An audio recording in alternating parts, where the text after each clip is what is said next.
मगरूर शख्स हमेशा नाकाम और नामुराद रहते हैं और जिल्लत ही उसका मुकद्दर बन जाती है। और ऐसी जिल्लत नरेंद्र मोदी के मुकद्दर में भी है, जिसका अपना भारत तबाह बर्बाद हो चुका। और ऐसा किसी दुश्मन की वजह से नहीं हुआ, बल्कि ये सब उस नरेंद्र मोदी को इक़्तिदार की कुर्सी पर बिठाने की बरकतें कह लें।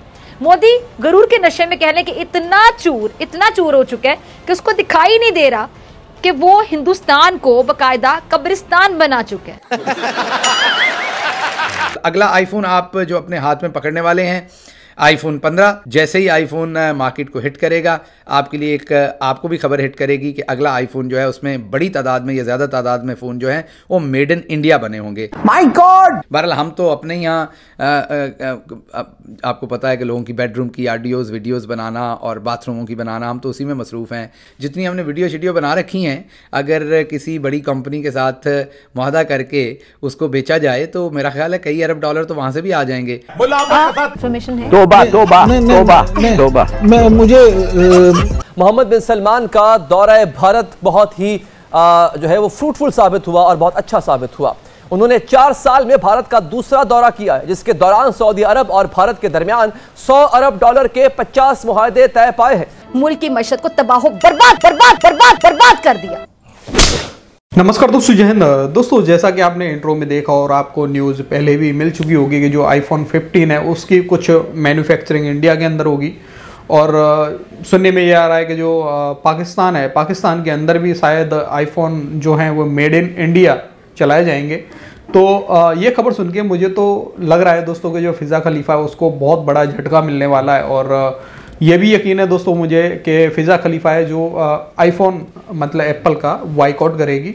बाकी दोस्तों चलते ही सीधे वीडियो पे, लेकिन उससे पहले अगर आपको ये वीडियो पसंद आए तो लाइक करना, चैनल को अभी तक आपने सब्सक्राइब नहीं किया तो प्लीज़ चैनल को सब्सक्राइब जरूर कर लेना। अगला आईफोन आप जो अपने हाथ में पकड़ने वाले हैं, आईफोन 15 नया आईफोन आएगा। आपको पता है चंद दिनों में हर साल सितंबर में आता है।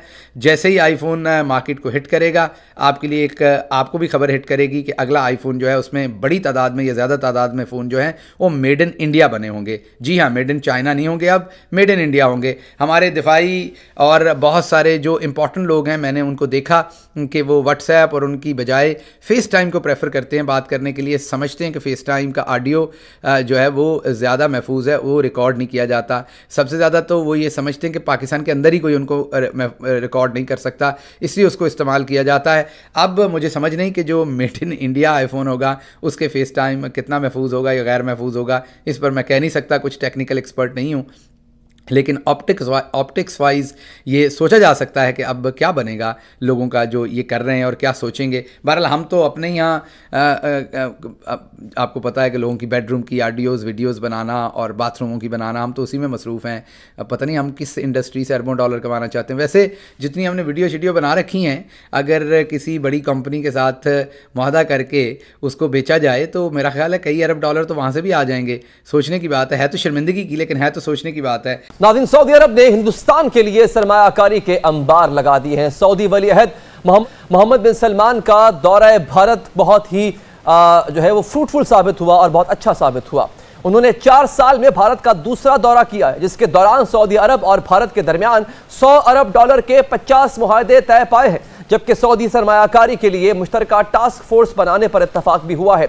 इसके अलावा G20 कॉन्फ्रेंस में इंडिया, मशरिक वस्ता, यूरोपीय इकोनॉमिक कॉरिडोर की गूंज भी है। खबरों के मुताबिक भारतीय वज़ीर आज़म नरेंद्र मोदी और सऊदी वली अहद मोहम्मद बिन सलमान ने इस तस्वीराती शराकत को जो है वो शराकतदारी काउंसिल के क़याम पर जो है उन्होंने इत्तफाक किया है, जो कि बहुत ही अहम और बहुत ही नतीजा खेज साबित हो रहा है। नाजरीन, यहाँ पे सूरत हाल ये भी है कि पाकिस्तान के लिए इसमें क्या है, पाकिस्तान को क्या इस सब से सीखना होगा, क्या पाकिस्तान को इस सब के लिए तैयारी करनी पड़ेगी, क्योंकि ये हमारे लिए एक चैलेंज है।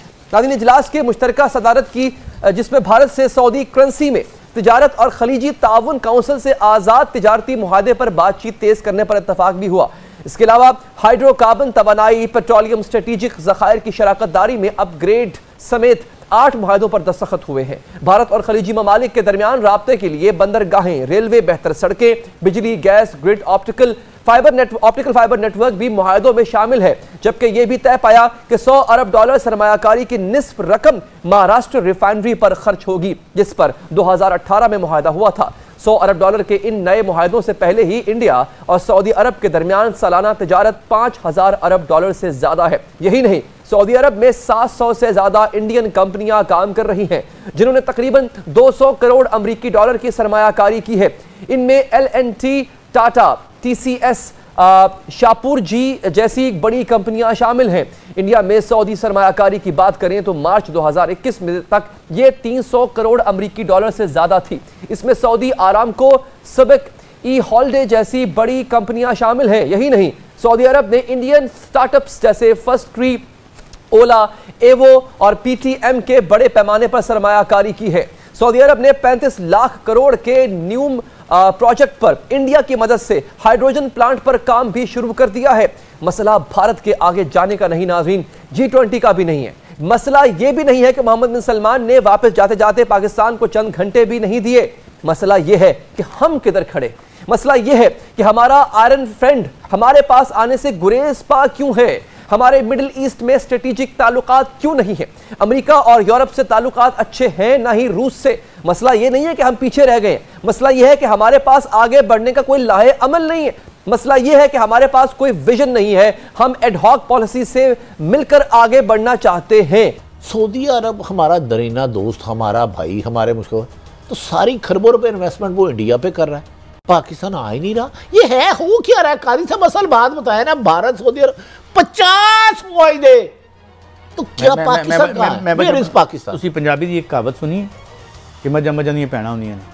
अगर इंडिया के पास $650 बिलियन का फॉरेन एक्सचेंज रिजर्व है तो सऊदी अरब का भी तो देखा ना 400-450 का है।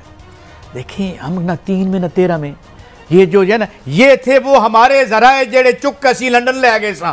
तो फिर आपकी इंटरनेशनली यही औकात होती है। नहीं, आप तो कहते हैं कि शरीफ साहब के साथ नहायत का शहबाज शरीफ में नून लीग में सबसे ज्यादा बेहतर, तो इंडिया इन्वेस्टमेंट उधर कर रहा है, हमें स्टील मिले जाती लोगों को उधर दे रहा है सऊदी अरब। ये क्या चीज है? बड़ी साहब मैं आपको एक बात बताऊं यार, हमें भी तो CPEC का मौका मिला था, सारे 2 नंबर मुआहदे किए बिजलियों के आपने, आप खोल नहीं सकते। वो हम चीन हमसे नाराज होता है, हम वो मुआहदे खोले, वो प्राइवेट कंपनियों ने किए हैं। वो क्या किया, आपने CPEC को आगे नहीं बढ़ने दिया, उन्होंने उधर वो कर दिया। तो आप किसी पास से तो खड़े होते। ये पर्टिकुलर जो मीटिंग G20 की हुई है और उसके बाद ये इनका हुआ है, ये कोई जो आजकल जब सारी गेम है कनेक्टिविटी की एग्जैक्टली और इकोनॉमी की, और ये बड़ी देर से जो लोग भी गल्फ़ में गए हैं और आप भी गए होंगे, सब लोग जाते रहते हैं, वहाँ इंडिया की बहुत भारी प्रेजेंस है सारे गल्फ़ में। और सिर्फ वो मुलाजमत के लिए नहीं जाते लोग, उनके टेक्नोलॉजी की कंपनीज भी हैं, वो इन्वेस्ट भी वहाँ कर रहे हैं। इसे एक तो को हैरान नहीं होना चाहिए कि अगर इस इलाके में सऊदी अरेबिया हो या UAE हो या कतर हो, इसमें इंडियन कंपनीज भी हैं और इसमें इंडियन वर्कर्स भी हैं। सवाल ये आ रहा है कि पाकिस्तान जब क्राउन प्रिंस आए थे यहाँ मोहम्मद बिन सलमान, तो उन्होंने इस हद तक कहा था कि mister prime minister consider me your ambassador in Riyadh. अब इससे बढ़ के क्या कह सकते हैं। उन्होंने भी कहा, UAE ने भी कहा कि हम इन्वेस्टमेंट करना चाहते हैं, हम रिफाइनरीज लगाना चाहते हैं। और पर अगर काम ही नहीं होगा, आप प्रोजेक्ट ही कोई नहीं बनाएंगे, आप आपस में लड़ते मरते रहेंगे, गालियां देते रहेंगे ऑपोजिशन और गवर्नमेंट एक दूसरे को, सारी दुनिया ये समझेगी कि उनको समझ नहीं आ रहा कि आपसे अग्रीमेंट करें भी या ना करें, करेंगे तो गवर्नमेंट गिर जाएगी। तो ये आपको गवर्नेंस सिस्टम सेटअप करने पड़ेंगे। वैसे भी आपकी कैपेसिटी जो हो गई है प्रोजेक्ट्स में, इतनी आपने तबाह की है, क्योंकि हमने पुलिस को तो खैर अपना मुलाजिम जाती बनाया है हर गवर्नमेंट पार्टी ने, इसी तरह सिविल सर्विस को डिस्ट्रॉय किया गया है। तो दोस्तों, इन भिखमंगों की बातें सुन के तो यही साबित हो रहा है कि इन जाहिलों को इस चीज़ का दुख नहीं है कि जो सऊदी अरब के जो प्रिंस हैं MBS वो पाकिस्तान नहीं आए, या फिर इस चीज़ का भी दुख नहीं है कि सऊदी अरब की तरफ से पाकिस्तान को भीख नहीं मिला। इन जाहिलों को इस चीज़ का दुख है कि जो सऊदी अरब है वो इंडिया में इन्वेस्टमेंट क्यों कर रहा है। बाकी दोस्तों, आपका क्या कहना है इस वीडियो के बारे में? आपकी क्या राय है कि फ़िज़ा खलीफा जो है आईफोन का बाइकआउट करेगी या नहीं करेगी? आप अपनी राय कमेंट में जरूर देना, और वीडियो पसंद आई तो प्लीज़ इस वीडियो को लाइक जरूर करना। फिर मिलते किसी नेक्स्ट वीडियो में, तब तक के लिए जय हिंद, जय भारत।